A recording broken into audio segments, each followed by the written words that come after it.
السلام علیکم۔ کتاب مقدمات القرآن بائے پروفیسر احمد رفیق اختر صاحب، 15واں پارٹ۔ کیا عجب ہے کہ شاعر جب تعریف شعر سن کر مسکرائے اور ادیب کسی تقریب تعارف پر نظر میں چمک لائے، سیاست داں ہجوم کے پرشعور نعرے سن کے ہاتھ اٹھائے، عابد اپنے تقویٰ کی تعریف میں انکسار سے سر ہلائے، جنگجو اپنی دلاوری کے قصے سنا کر سینہ پھلائے، تو نفس خراب کار کو اپنا قریب ترین ہمسایہ پائے۔ اس کا آنا خدا کا جانا ہے، اس کی قربت خدا سے دوری ہے، جنت اور جہنم کا بود ہے، شیطان و رحمان کا تفاوت ہے، اہریمن اور احوارہ مزردہ کے فاصلے ہیں، نور و ظلمات کا تصادم ہے۔ شطرنج کے مہرے اگرچہ کم ہوتے ہیں مگر ان کی چالیں 1 ارب سے بھی زیادہ ہو جاتی ہیں۔ نفس بھی اگرچہ محدود چند بنیادی حیوانی اور انسانی مشترکہ جبلتوں پر مبنی ہوتا ہے مگر اس کا باہمی جبلی اشتراک ان گنت ہو جاتا ہے۔ ایک صوفی کا قول ہے کہ آج تک مجھے مقامات محمد صلی اللہ علیہ وآلہ وسلم اور فریب ہائے نفس کی کچھ سمجھ نہیں آ سکی۔ تنہا جبلت کو بھی اپنی کار فرمائی کے لیے باقی جبلی محرکات کا اشتراک عمل چاہیے ہوتا ہے۔ خواہش اس کا حرکی عنصر ہے۔ انسان کی تعلیم کے ساتھ اس کا عمل پیچیدہ تر ہو جاتا ہے، حتیٰ کہ یہ بنیادی اعتدال کے کنٹرول سسٹم سے باہر ہو جاتی ہے اور تخریب کاری ذات کا معمول بن جاتی ہے۔ نفس جھوٹا نہیں ہوتا، یہ اپنے جھوٹ میں سچا ہوتا ہے۔ اس کی فطرت سائنسی اور لگی بندی ہے، اس کے اصول واضح ہیں۔ حصہ بقا اخلاقی اقتدار کو تسلیم نہیں کرتی۔ اپنا وجود برقرار رکھنے کے لیے اسے جن معاونین کی ضرورت ہے وہ ازل سے اس کے ساتھ ہیں۔ نفس کے متبعین میں کوئی غدار نہیں۔ حسد، کینہ، بغض، غیبت، غیظ و غضب، شہوات بلا تفریق نسل و مذہب ہر جگہ یکساں عمل پذیر ہیں۔ ان کی شدت اور قوت استعداد میں کمی ہو سکتی ہے مگر ان کی نیات مستقل اور غیر متبدل ہیں۔ یہ تو ہو سکتا ہے کہ ان کا اشتراک قتل تک نہ پہنچے مگر حسد میں رحم کی کوئی کیفیت نہیں ہوتی۔ خدائی صفات کے خلاف یہ انسانی صفات بندگی سے معذور ہیں۔ ان کا عمل محدود ہے اور نظر غیر افاقی۔ ایک اہم بات وہ فکر سکینیت ہے جو جبلتوں کی عمل پذیری میں بہت ہی کم ہوتا ہے۔ جنگل کی آگ کی طرح ہر جبلت فوری اشتعال اور تحرک کا مظاہرہ کرتی ہے اور ٹھہرنے کا کوئی وقفہ نہیں دیتی۔ انا اور تمرد اور عزت نفس اس کی ہوا ہیں۔ عزت نفس شاید سب سے مشکوک اور بحث طلب ہے۔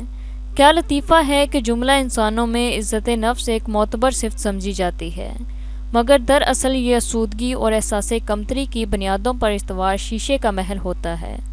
عزت نفس کے لیے ہمارے پاس کوئی معیار نہیں۔ اس کی بنیاد ہمارے بچپن سے لے کر عمر آخر تک کی کمی بیشی کی تمام پیچیدگیوں پر ہوتی ہے۔ نفس جو مزاحمت اور موافقت اپنے حالات کے ساتھ اختیار کرتا ہے وہی عزت نفس کا تخلیقی مواد بن جاتا ہے۔ ایسے حالات میں عزت نفس سنجیدہ نفسیاتی مسئلہ بھی بن سکتا ہے، اگرچہ اسے قابل وقت قدر قرار دیا جائے۔ ابتدائی ادوار میں نفس قابل فہم ہے اور کم تعلیمی میں اسے بخوبی سمجھا جا سکتا ہے مگر جوں جوں انسانی تعلیم اور مہارتیں اور وجاہتیں بڑھتی ہیں نفس بھی پیچیدہ تر ہونا شروع ہو جاتا ہے اور اس کی تکنیکی صلاحیتیں گنجلک ہوتی جاتی ہیں۔ کسب و علوم و فنون نے نفیس تر اور مبہم اور پیچیدہ احساس تخلیق کرتا ہے اور نفسی ذاتی پسندگی کے ساتھ مل کر نفس کو احتساب سے بالا کر دیتا ہے۔ یہ وہ مرحلہ ہے یہاں انسان کے تمام روحانی احکام و افکار بھی نفس کے استحصال کا شکار ہو جاتے ہیں۔ عذر تراشی کی مہارت نفس سے زیادہ کسی میں نہیں۔ خیر و شر کی تمام اقدار کو استعمال کرتے ہوئے تفاخر، برتری، نفرت وجود و خیال، نمائش پسندی، جاہ طلبی، اہمیت ذات، عقلی اور علمی طرفہ، ہم خیال مسابت، ذوق اور زبان کا سراب، مخلوق کے مابین فاصلے کا تعین، ذاتی محبوبیت کا تصور، مالی آسودگی، تخیر کی نمائش، مخصوص فنون کے ساتھ مخصوص شخصیاتی رویے، تمدن اور تہذیب کے ہر انوکھے پن میں نفس انسان اپنی کارگزاری دکھاتا ہے جسے تمام تر دانشوری کے باوجود جاہ طلبی پورے مغربی فکری ماحول میں فطری نتیجہ خیال کیا جاتا ہے اور اپنی کارگزاری اور کارگری میں داد وصول کرنا اور اس کے لیے جدوجہد کرنا اعمال خیر میں سے ہے۔ مشرق میں تمام مراتب کے القابات اس کی واضح قسم ہے۔ کوئی عالم دین، کوئی مفکر، کوئی ہنرمند ان القابات کا برا نہیں مناتا۔ جو مبالغہ اور تعریفات پر مبنی ہوتے ہیں، جو عقیدت مندوں کے نفسی مبالغے کا نتیجہ ہوتے ہیں۔ سنکی اور صوفی ان نفسی تجاوزات پر استہزاء کی نظر رکھتے ہیں، مگر سنکی طنز و تشنیع کے باوجود اپنے آپ کو اس جلن اور کیفیت حسد و غیظ سے نہیں بچا سکتا جو نفس کے رد عمل کے طور پر پیدا ہوتی ہے۔ اس کے برعکس صوفی اپنی کیفیات کو ایک بہتر فلسفہ حیات، علم انکسار اور متعدل کیفیت سے زائل کر دیتا ہے۔ سنکی نفس کی مخالفت ایسے بیمار کی طرح کرتا ہے جس کو کوئی صحت مند اچھا نہیں لگتا، اور صوفی خدائی انس اور محبت کے سائے میں اپنی کسی فوقیت کو ذاتی نہیں سمجھتا، اور خدا کا انعام سمجھتے ہوئے فوقیت و برتری کے ہر تصور کو ادار سمجھ کر کبر و غرور سے بچ نکلتا ہے۔ اسے معلوم ہے کہ قرض کی خدائی لمحاتی اور ناپائیدار ہوتی ہے۔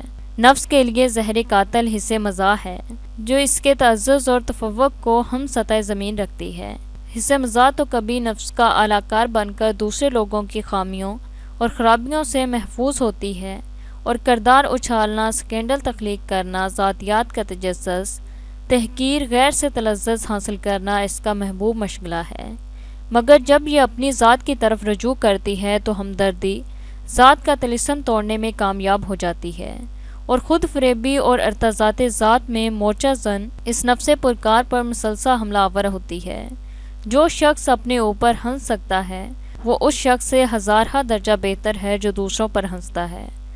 وہ اپنی حقارتوں میں سر بلند رکھتا ہے اور اپنی وجاہتوں میں باخبر اور نگراں، مگر نفس کا یہ نگران خیر و شر سے بالا، عزت و ذلت سے بے نیاز، کمی اور بیشی میں معتدل، صرف خدا ہی کی مکمل تائید سے پنپ سکتا ہے۔ وہ اچھی طرح جانتا ہے کہ فقیر کا منصب آرزو نہیں ہوتا اور عرصہ آرزو طویل نہیں ہوتا۔ وہ صلاحیتوں کے مناسب اپنی طرح معصوم نہیں کرتا، ادار پر حق ملکیت نہیں جتاتا، عرصہ حیات کو مستقل نہیں جانتا، اور علم کا اول و آخر صرف حصول اعتدال سمجھتا ہے۔ یہ حص مزاح اپنے ساتھ ہمدردی سے روکتی ہے اور دوسروں کی خامیوں کو قبول کرنے پر آمادہ کرتی ہے۔ ہر انسان کو اس کے علم استحقاق کے مطابق برداشت کرتی ہے۔ عجلت، بے قراری، حزن و ملال کی یہ کیفیت عصر حاضر پر محیط ہیں۔ اس کی واحد وجہ یہ خود احتسابی سے گریز، ہمدردی ذات، نفس انسان کی آسانی کی خواہشات اور بندگی کی بجائے خدا کی آرزو ہے۔ زندہ اور فعال خدا سے انکار نہ بھی ہو تو بھی اس کی تسلیم، ہدایت اور نگرانی سے گریز کی تمام کوششیں ہمیں منتشر ذاتی اور خود غرضیانہ افکار اور منفی طرز زندگی کی طرف لے جاتی ہیں، جس کا نتیجہ قتل و غارت، بے چینی، بے خوابی اور قوت حافظہ کا بحران ہے، جس میں دور حاضر مبتلا ہے۔ شکریہ۔